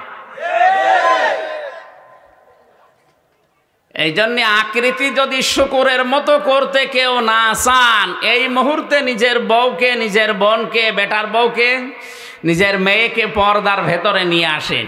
এটা আপনাকে বাঁচার জন্য আমি বললাম। এরকম 10 প্রকার আছে, আমি সবগুলো বলতে পারছি না। কয়টা পর্যন্ত করব? 12টা না শেষ করে দেব? 12টা পর্যন্ত করি নাকি? হ্যাঁ, চুপ করে। সভাপতি আছে না? আলহামদুলিল্লাহ। সুবহানাল্লাহ। ঠান্ডা তো নিয়ে আসার দরকার নেই, এখানে থাকলে দেন, না থাকলে থাক। হ্যাঁ হ্যাঁ ঠিক আছে। সুবহানাল্লাহ আলহামদুলিল্লাহ লা ইলাহা ইল্লাল্লাহ সুবহানাল্লাহ আলহামদুলিল্লাহ লা ইলাহা ইল্লাল্লাহ।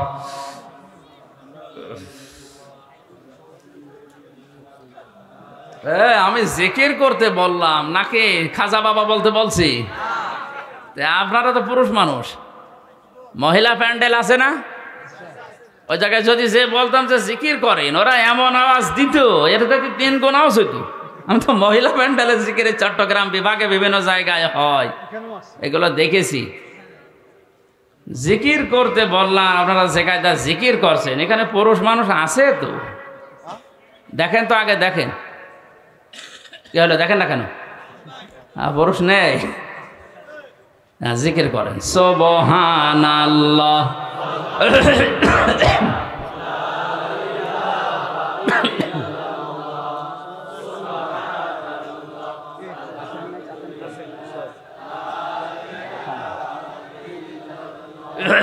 সুবহানাল্লাহ আলহামদুলিল্লাহ লা ইলাহা ইল্লাল্লাহ লা ইলাহা ইল্লাল্লাহ মুহাম্মাদুর রাসূলুল্লাহ। আমার ভাইরা একটু খেয়াল করে শোনেন, মাউতা শব্দ দেওয়ার পরে আমার আল্লাহ প্রথম নাম্বারে দিয়েছেন এই জন্যে যাই করেন মরা তো লাগবে, আর মরণের যন্ত্রণা এত তীব্র, এত কঠিন। অজাতে সাকরাতুল মাউতি বিল হক যালিকা মা কুনতা মিনহু তাহিদ। আল্লাহ রাব্বুল আলামিন বলেন, পৃথিবীর সব কিছু তোমার দৃষ্টিতে মিথ্যা হতে পারে, কিন্তু মরণের যন্ত্রণা হক, এটা সত্য। আমরা জানি হযরত ইদ্রিস নবী আলাইহিস সালামের জীবনী পড়েছি আমি। তাফসিরের ভেতরে দেখেছি হযরত ইদ্রিস নবী আলাইহিস সালাম তিনি শখ করে একবার মৃত্যুবরণ করতে চেয়েছিলেন। ডাক দিয়ে বলে রব্বুল আলামিন, আজরাইল ফেরেশতা আমার কাছে এসে তার সাথে আমার বন্ধুত্ব আছে, কথাবার্তা হয় আমার সাথে, আমি মরতে চাই, তার মানে মরণের যন্ত্রণা কেমন এটা আমি একটু দেখতে চাই। তুমি আজরাইলের সাথে আমার বন্ধুত্ব আরো গাঢ় করে দাও। আল্লাহ রাব্বুল আলামিন কোন বিষয়ে যদি সিদ্ধান্ত নেন, বলেন কোন ফায়াকুন, সঙ্গে সঙ্গে হয়ে যায়। ফেরেশতা আজরাইলের সাথে তার বন্ধুত্ব হয়ে গেল। হাদিসটা যদিও জয়ীফ, দুর্বল, আমি শুধু শিক্ষার জন্য বলছি। ডাক দিয়ে বলে ফেরেশতা, আল্লাহ আপনার সাথে আমার বন্ধুত্ব তৈরি করে দিয়েছে, আমিও বন্ধুত্ব করেছি, কিন্তু এটা টিকিয়ে রাখতে হলে কয়েকটা কথা আপনার শোনা লাগবে বন্ধু হিসাবে। এক নম্বরে, আমি মৃত্যুবরণ করে দেখতে চাই যে মরণের যন্ত্রণা কেমন। ফেরেশতা বলে রব্বুল আলামিন, কার কাছে পাঠিয়েছো বন্ধুত্ব করার জন্যে? এ তো পুরা ভেজাল, মরে দেখতে চাই কেমন লাগে। আল্লাহ পাক অর্ডার দিলেন, তিনি বললেন হ্যাঁ আমাকে মারবেন, কিন্তু মরণের পরে আবার আমার রূহ ফিরিয়ে দেবেন, আমাকে আবার জীবন দিয়ে দেবেন। তাফসিরে এসেছে তিনি যে শখ করে মৃত্যুবরণ করেছিলেন, কেমন যন্ত্রণা পেয়েছিলেন জানেন? একটা জিন্দা ছাগলকে চামড়া ছিলে লবণ লাগিয়ে দিলে যেমন কষ্ট হয়, ওইরকম কষ্ট পেয়েছিলেন। পৃথিবীর সর্বশ্রেষ্ঠ মানুষ যিনি, আল্লাহর পরে যার স্থান, আমাদের নবী মুহাম্মদুর রাসূলুল্লাহ সাল্লাল্লাহু আলাইহি ওয়াসাল্লাম, তিনি ওই মরণের যন্ত্রণা থেকে রেহাই পাননি। বারবার তার শরীর শুকিয়ে যাচ্ছিল, ঘেমে যাচ্ছিল, ঘামগুলো মুছিয়ে দেয় হযরতে ফাতেমা, হযরতে আয়েশা, আবার ঘেমে যান। মরণের যন্ত্রণা যখন শুরু হয়ে গেছে, হযরতে আজরাইল তার দরজায় এসে কড়া নাড়া দিয়েছে। ফাতেমাতুজ জোহরা দরজায় যাবার পরে দেখলেন বিশাল আকৃতির একজন দাঁড়িয়ে আছে।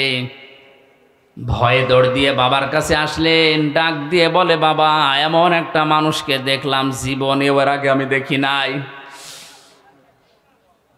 এর মাথা আকাশের দিকে, পা জমিনের সাথে, এত উঁচা, এত লম্বা। নবীজি চোখের পানি গড়িয়ে পড়লো, ডাক দিয়ে বলে, মা ফাতেমা, এটা দুনিয়ার কেউ না, এটা তোমাকে এসেছে এতিম বানাতে, এটা ফেরেশতা আজরাইল, আসতে দাও। সালাম দেওয়ার পরে ভেতরে প্রবেশ করলেন, ডাক দিয়ে বলে, ইয়া রাসূলুল্লাহ, আল্লাহ পাক আমাকে পাঠিয়েছেন দুইটা খবর পাঠানোর জন্যে। আপনি যদি যেতে চান আমি নিয়ে যাব, যদি না যেতে চান আপনি থাকতে পারবেন।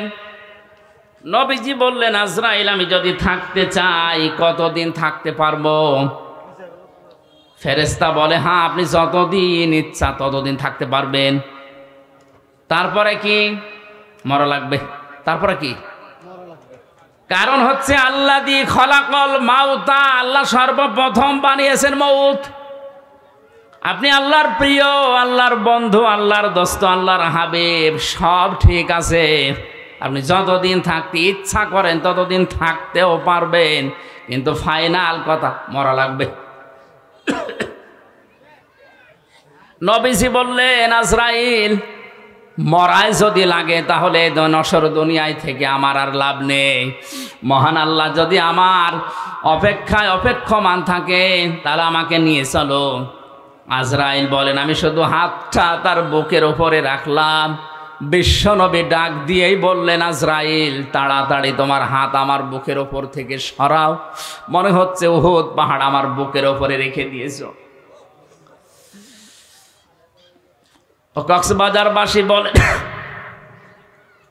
যে লোকটা জীবনে কোনোদিন হাত তুলে মোনাজাত করলে আল্লাহ ফেরত দেওয়া দূরের কথা, মনের ভেতরে আকাঙ্ক্ষা আসলে যার দোয়া কবুল হয়ে গেছে। জোহরের নামাজ পড়ছিলেন তিনি বাইতুল মুকাদ্দাসের দিকে, 2 রাকাত নামাজ হবার পরে আকাশের দিকে তাকিয়ে মনের ভেতরে একটা আকাঙ্ক্ষা এসেছে, আল্লাহ 16 থেকে 17 মাস পর্যন্ত আজ এই বাইতুল মুকাদ্দাসের দিকে আমি নামাজ পড়ছি, আমার মনটা খুব বেশি চায় আমি যদি কাবা শরীফের দিকে ঘুরে নামাজ পড়তে পারতাম তাহলে আমার মন আরো তৃপ্ত হয়ে যেত। নামাজের ভেতরে ওয়াহি নাজিল করে দিলেন আল্লাহ পাক, ক্বাদ নারা তাকাল্লুবা ওয়াজহিকা ফিস সামা ফালানুওয়াল্লিয়ান্নাকা কিবলাতান তারদাহা ফাওয়াল্লি ওয়াজহাকা শাতরাল মাসজিদিল হারাম। হে নবী, আপনি আকাশের দিকে মুখ উত্তোলন করেছিলেন, আমি কিন্তু বুঝতে পেরেছি যে আপনার মনে কি চাই। আপনার মন চাই এই 16-17 মাস নামাজ পড়লেন বাইতুল মুকাদ্দাসের দিকে, কাবার দিকে মন চাই নামাজ পড়তে। জোহরের নামাজের বাকি 2 রাকাত আর মুকাদ্দাসের দিকে পড়া লাগবে না, নামাজের ভেতরে আপনি ঘুরে বাকি রাকাত কাবার দিকে পড়েন। এই জন্য এই মসজিদকে কিবলাতাইন বলা হয়, 2 কিবলার মসজিদ। একই নামাজ আল্লাহর নবী 4 রাকাত পড়েছিলেন, 2 রাকাত বাইতুল মুকাদ্দাসে, 2 রাকাত কাবার দিকে। বলেন যে লোকটা শুধু মনের ভেতরে কামনা বাসনা আসলেই কবুল হয়ে যায়, আকাশের তারকা দেখে চাঁদ দেখে হাত আঙ্গুল দিয়ে ইশারা দিলে 2 টুকরা হয়ে যেত। 5 জমিন থেকে তুললে ওটা সঙ্গে সঙ্গে আরশে চলে যেত, এত বড় পাওয়ার ছিল, সম্মান ছিল যার। এই লোকটার মরণের যন্ত্রণা যদি আজরাইলের হাত রাখার পরে এমন তীব্র হয়, আমাদের কিছুই হবে না।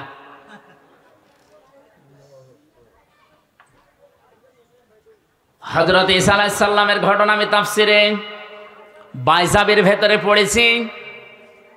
হযরতে ঈসা নবীর জামানার সমসাময়িক মানুষেরা খুব ভালো করে খেয়াল করেন, মরণ মাউতা শব্দ আল্লাহ দিলেন প্রথমেই কেন, আর মরণের যন্ত্রণাটা কেমন, কতদিন থাকে এটা। হযরতে ঈসা নবীর উম্মতেরা ডাক দিয়ে বলেন, আল্লাহর নবী আপনি বিভিন্ন মুজিজা দেখিয়েছেন, আজকে একটা নতুন মুজিজা আপনাকে দেখানো লাগবে।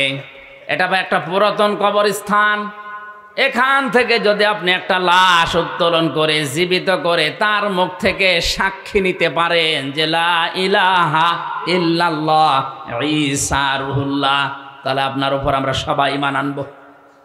নবীরা বিপদে পড়লে সঙ্গে সঙ্গে সেজদায় পড়ে যেতেন। হযরত ঈসা সেজদায় পড়ে ডাক দিয়ে বলে, রব্বুল আলামিন, এরা আমাকে একটা চ্যালেঞ্জ ছুড়ে দিয়েছে, এই চ্যালেঞ্জের মোকাবেলা করা আমার দ্বারা সম্ভব না, যদিও আমি নবী।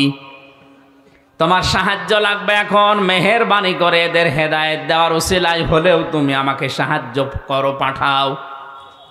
আল্লাহ রাব্বুল আলামিন তাকে ওহী দিলেন, কবরের দিকে আঙ্গুল দিয়ে তিনি বললেন, কুম বিইজনিল্লাহ, হে কবরবাসী, আল্লাহর হুকুমে তুমি জিন্দা হয়ে যাও। সঙ্গে সঙ্গে কবর থেকে একটা মরা মানুষ জিন্দা হয়ে হযরত ঈসা নবীকে সালাম দিয়েছে। সালাম দেওয়ার সঙ্গে সঙ্গে বললেন, হে আল্লাহর নবী ঈসা রুহুল্লাহ, এ সালাম শুধু আমি আমার পক্ষ থেকে না, আমার বাবার পক্ষ থেকে সালাম আপনি গ্রহণ করেন। হযরত ঈসা আশ্চর্য হয়ে বললেন, আল্লাহর বান্দা, কে তুমি, তোমার পরিচয় কি, আর তোমার বাবাই বাপকে? কবরবাসী ডাক দিয়ে বলেছেন, আল্লাহর নবী ঈসা, আমি আজকের সন্তান না, আজকে থেকে 4500 বছর আগে আমি দুনিয়া থেকে বিদায় নিয়েছি। আমার বাবার নাম হযরতে নূহ আলাইহিস সালাম, আর আমার নাম শাম। আমার বাবা ইন্তেকালের আগে আমাকে জানিয়েছিল যে মরণের পরে তোমাকে 1000 বছর পরে আবার একবার জিন্দা হওয়া লাগবে জামানার নবী হযরতে ঈসার মুজিজার কারণে। এটা আল্লাহ আমাকে জানিয়েছে, এটা তোমাকে আমি ওসিয়ত করলাম। তুমি যেহেতু আবার জিন্দা হবে, এক নবী আর এক নবীর ভাই, এজন্য আমি নূহুর ভাই হযরতে ঈসা, আমার ভাই ঈসা যখন তোমাকে জিন্দা করবে ওই সময় তুমি তাকে আমার সালামটা পৌঁছিয়ে দিও।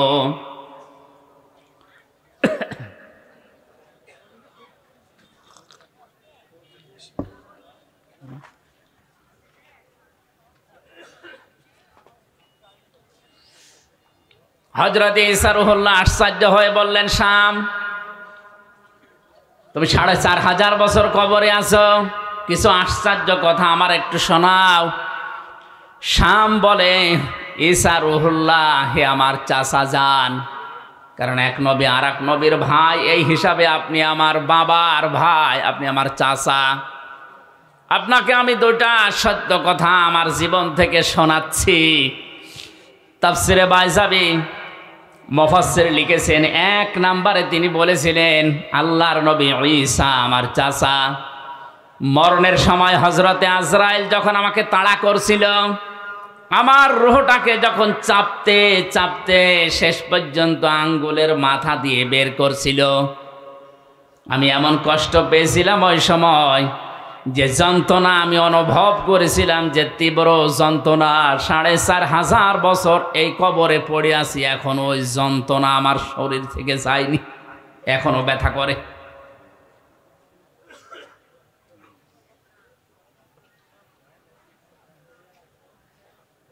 দ্বিতীয় নম্বরে, কবে কিয়ামত হবে আমিও জানি না। কিয়ামতের ওঠার আগ পর্যন্ত আমার শরীরের ৩৬০ জোড়া বিভিন্ন অঙ্গ প্রত্যঙ্গে জোড়া দেওয়া আছে। এই জোড়াগুলো আমার এখনো পর্যন্ত এই ৪৫০০ বছরের ভেতরে মনে হয় এখন কে যেন আমাকে পিটিয়েছে। মুফাসসির লিখেছেন শেষের দিকে, হযরতে শাম তিনি একজন নবী ছিলেন, যদি নবী নাও থাকেন তিনি একজন নবীর সন্তান। বাংলার মুসলমানেরা বলেন বিবেক দিয়ে, একজন মুসলমান নবীর সন্তান, তিনি একজন নবী, এরকম কথাও আছে। তার মরণের যন্ত্রণা যদি এরকম তীব্র হয়, ৪৫০০ বছরও তিনি ভুলতে না পারেন। আমরা যারা সাধারণ মুসল্লি, সাধারণ মুসলমান যারা, তাদের মরণের সময় কি হবে এটা আল্লাহ ছাড়া আর কেউ জানে না।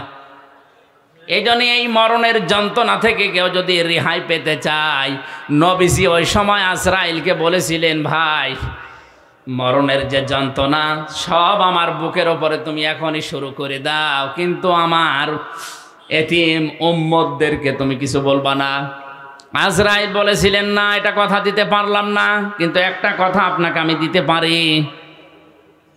কোরআনে কারিমের ৬৬৬৬টা আয়াতের ভেতরে সূরা বাকারার ২৫৫ নম্বর আয়াত যদি আপনার উম্মতেরা ফরজ নামাজ শেষ করার পরেই পড়ে, আর আয়াতের ভেতরে আল্লাহর 10টা ক্ষমতার কথা আছে। কয়টা বলেন বলেন? এই 10টা ক্ষমতা যদি ওর প্র্যাকটিক্যাল লাইফেও মেনে চলে, আমি আজরাইল কথা দিলাম, মরণের সময় ওর কোনো শাস্তি যন্ত্রণা হবে না। মানুষ মায়ের বুকে দুধ খেতে খেতে যেভাবে ঘুমিয়ে যায় বাচ্চারা, ঠিক আমি ওইভাবে ওর জীবন কবজ করব। যে যন্ত্রণা থেকে নবীজি পর্যন্ত রেহাই পেলেন না, হযরতে শাম রেহাই পাননি, কেউ এই যন্ত্রণা থেকে বাদ যায়নি। সেখানে যে ফেরেশতা আজরাইল কবজ করবে জান, সেই যদি বলে যে আমি মাফ করে দেব, শাস্তি দেব না, এই আমলটা করলে শুধুমাত্র ফরজ নামাজের পরে আয়াতুল কুরসিতে 10টা ক্ষমতার কথা আল্লাহর আছে, এটা বিশ্বাস করে মনে প্রাণে প্র্যাকটিক্যাল লাইফে দেখাবেন, আর প্রতি 5 ওয়াক্ত নামাজের পরে একবার করে পড়বেন। আমার মনে হয় মরণের যন্ত্রণা থেকে বাঁচার জন্য এই আয়াতটা আমল করার দরকার আমাদের আছে না নেই? অল হায়াত দিয়েছেন আল্লাহ। হায়াত 5 প্রকার। কয় প্রকার? 1 নাম্বার হায়াত হচ্ছে আলমে আরওয়াহ, রুহের হায়াত বা রুহের জগৎ। সূরা আরাফের 172 নাম্বার আয়াতে আল্লাহ এই তথ্যগুলো দিয়েছেন যে আরাফের জগতে, আলমে আরওয়ার জগতে আমাদের সাথে আল্লাহর অঙ্গীকারগুলো কি ছিল, আর আল্লাহর সাথে আমাদের কথোপকথন কি ছিল।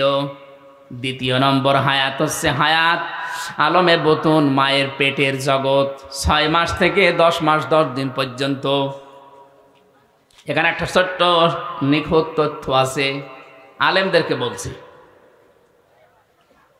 একটা মানুষ মায়ের পেট থেকে জন্ম নেওয়ার জন্য সর্বনিম্ন সময় লাগে 6 মাস। কয় মাস? বলেন বলেন। এই তথ্য আছে সূরা আহকাফে 15 নম্বর আয়াতে। আল্লাহ রাব্বুল আলামিন বলেন, ওয়াসাইনাল ইনসানা বিওয়ালিদাইহি ইহসানা হামালাতুহু উম্মুহু কুরহা ওয়া ওয়াদাআতুহু কুরহা ওয়া হামলুহু ওয়া ফিসালুহু 30 শাহরা। এই খেয়াল করেন, আপনি খেয়াল করেন বেশি করে। আল্লাহ পাক বলেন, পৃথিবীর যত মানুষ আছে যে ধর্মই পালন করুক না কেন, প্রতিটি মানুষকে আমি আল্লাহ সৃষ্টিকর্তা হিসাবে আদেশ করলাম, নসিহত করলাম, অর্ডার দিলাম, তারা যেন তাদের মা বাবার সাথে ভালো আচরণ করে। এই আচরণ করার দায়িত্ব আল্লাহ দিয়েছেন শুধু মুসলমানদের। বলেন বলেন, যত ধর্মের মানুষ আছে দুনিয়ায়, মানুষ পদবাচ্যে যারা বিবেচিত, এই মানুষের আল্লাহর অর্ডার, সৃষ্টিকর্তার অর্ডার, মা বাবার সাথে ভালো আচরণ করা লাগবে। আপনি যদি দুনিয়ায় রিজিক বাড়াতে চান, আপনার সম্মান বাড়াতে চান, আপনার হায়াত বাড়াতে চান, মা বাবার সাথে ভালো ব্যবহারের কোনো বিকল্প নেই। মা বোন যারা এসেছেন, আপনার স্বামী, আপনি যদি চান সে বেশি দিন বেঁচে থাক, তার সম্মান মর্যাদা দুনিয়ায় আরো বেড়ে যাক, তার রিজিক, তার টাকা পয়সা, তার জমি জায়গা, ব্যাংক ব্যালেন্স, ব্যবসা বাণিজ্য আরো বেশি হোক, তাহলে স্বামীকে বারবার পরামর্শ দেবেন রাতে সবার সময়, স্বামী তুমি আর যাই করো, মা বাবার সাথে আর রক্তের সম্পর্ক যাদের সাথে আছে এগুলো ঠিক রাখো। অধিকাংশ স্ত্রী আরো এগুলো নষ্ট করে। কথা বলে না কেন? এগুলো যদি নষ্ট করে তাহলে সে কি তার স্বামীর ভালো চায় না অকল্যাণ চায়? ও চাচ্ছে যে আমার স্বামী আরো তাড়াতাড়ি মরে যাক, আমি আর একটা কাজ করব।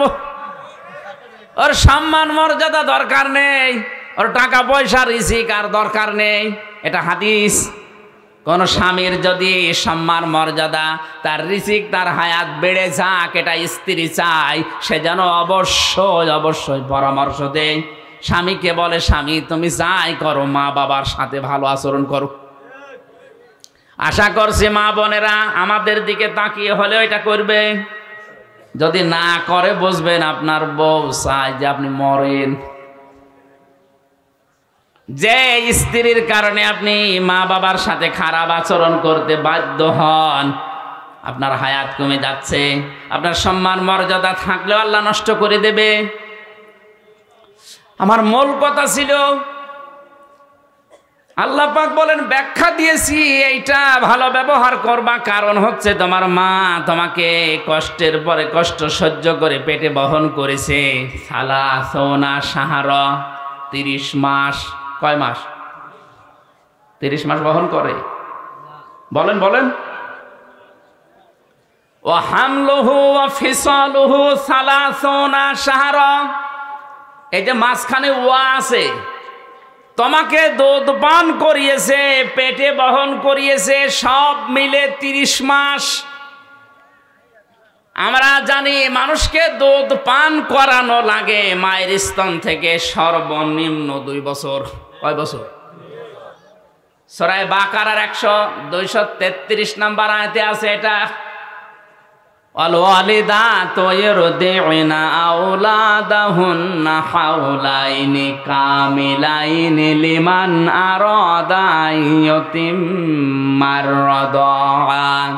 আমি দুনিয়ার বাবাকে, মায়েদেরকে আদেশ করেছি, তোমরা বাবারা যারা আছো, মায়েদের মাধ্যমে সন্তানকে দুধ পান করাবা 2 বছর। কয় বছর? এ দুধ পান করার দায়িত্ব বাবার না মার? এই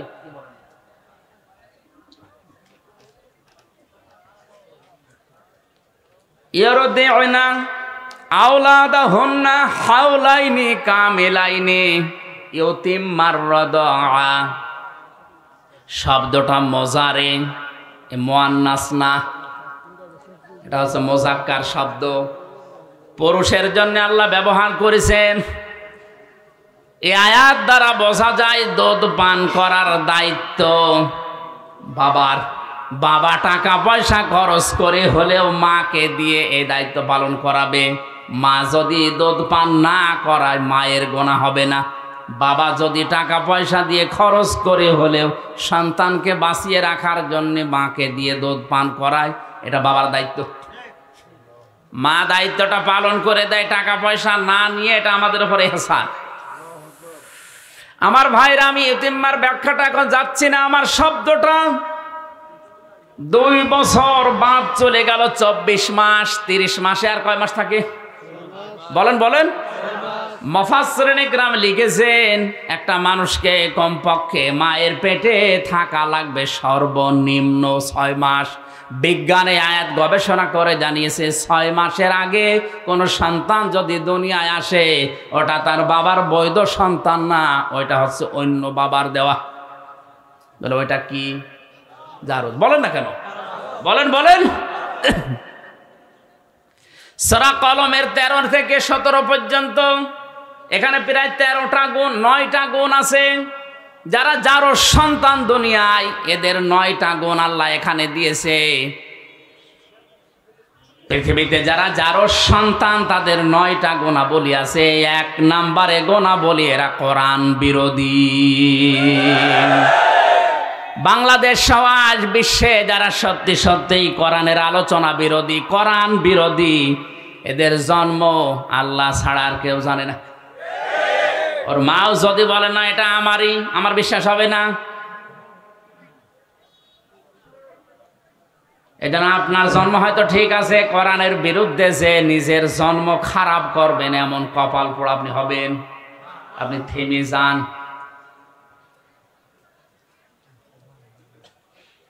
মায়ের পেটের ভেতরে এই জন্য 6 মাস থাকাই লাগবে। এক একটা শব্দে লক্ষ লক্ষ কথা আছে, আমি খুব তাড়াতাড়ি সংক্ষেপ করছি। 3 নম্বরে আলমে দুনিয়া, এই যে জগতে আমরা আছি, 60, 70, 80 বছরের হায়াত।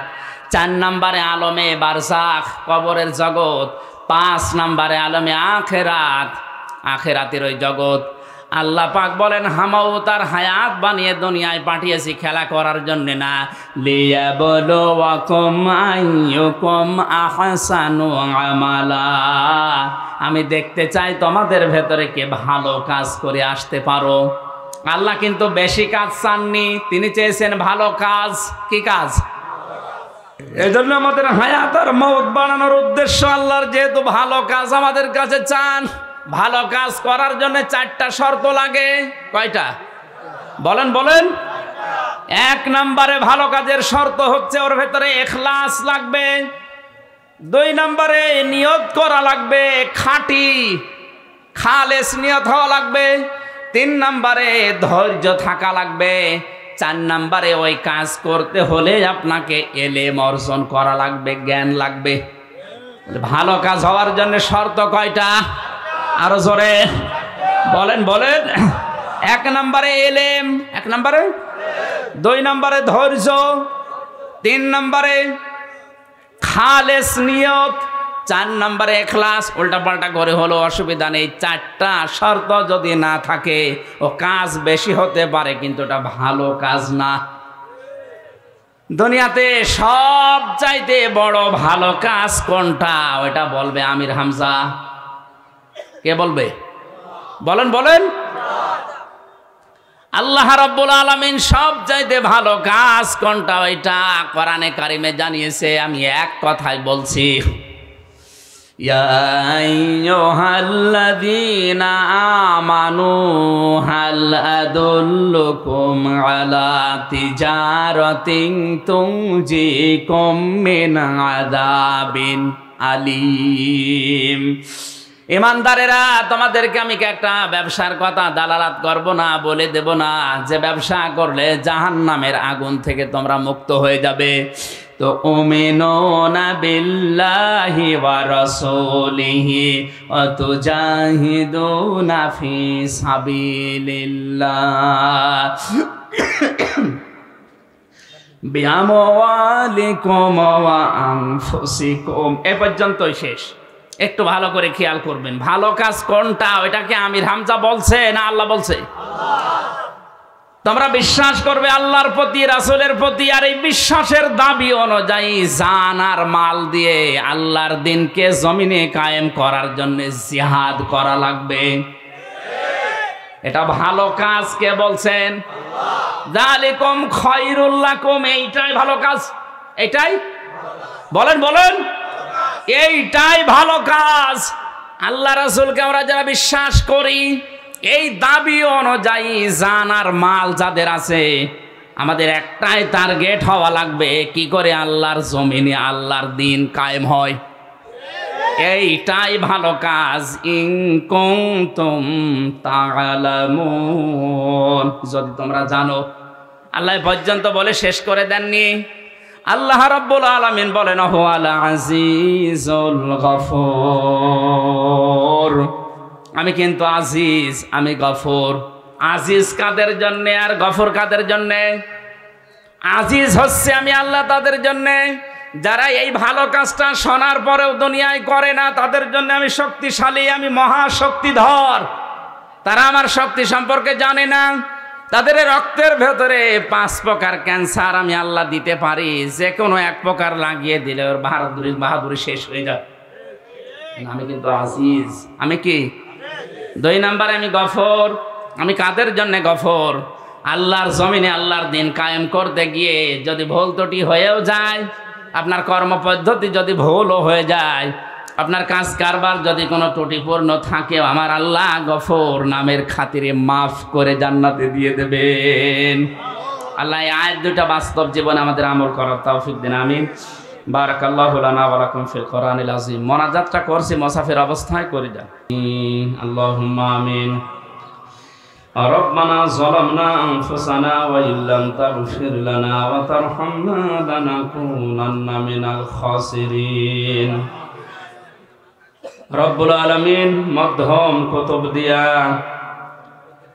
যুব ব্যবসায়ী ভাইদের উদ্যোগে তাফসীরুল কোরআন মাহফিলে গনার বোঝা মাথায় নিয়ে হাজারো বান্দা বান্দি আমরা এই গভীর রজনীতে হাত তুলেছি। আজকের আশা বসা কোরআনের এই ময়দানের জন্য তুমি কবুল করে নাও। সওয়াব যদি দিয়েই থাকো কোটি কোটি গুণে বাড়িয়ে বিশ্ব নবী মুহাম্মদ রাসূলুল্লাহর রওজায় পৌঁছিয়ে দাও। ইয়া রব करम तो अगर करे ओ बात जुबां को जो दिल पर असर करे। रब्बना तक़ब्बल मिन्ना इन्नका अंतस समीउल अलीम व तुब अलैना इन्नका अंतत तव्वाबुर रहीम। सुब्हान रब्बिका रब्बिल इज्जति अम्मा यसिफून व सलामुन अलल मुरसलीन वल्हम्दुलिल्लाहि रब्बिल आलमीन।